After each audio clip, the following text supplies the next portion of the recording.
How to contact Sygic customer support. Hello everyone, welcome to another tutorial. In this video I'll show you how you can contact the customer support of Sygic, and this is how to go about it. So the first step is for you to log in into your account just like I've done here, and then once you're logged in, so on this page, the next option is for you to move to the top right corner of the screen where you can see three horizontal lines. Then you click on it. By clicking on it, in the options displayed, ensure you select the help and feedback option, which is located under what's new. All right, you can see it on the screen. So by clicking on help and feedback, you'll be taken to the help and feedbacks page. On this page, you can see help nearby where you can locate the nearest police station, hospital, pharmacy. Because if you frequently ask questions, you can see give us feedback, then map issues, and you have an option for you to rate the application. So for help, you can just click on the frequently asked question option.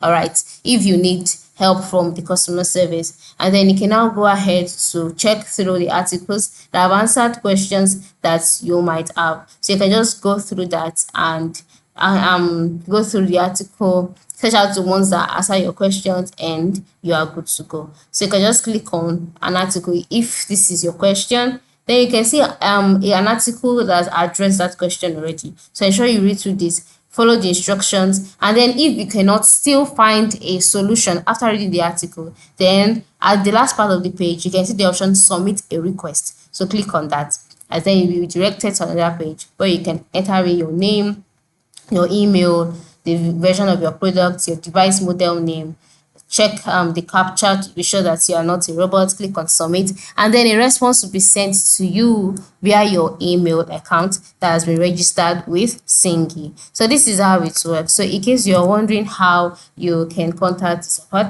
I'm sure this has answered the question, so go ahead to try this out. Thank you for watching, and don't forget to subscribe and leave a thumbs up for this video. Have a good day.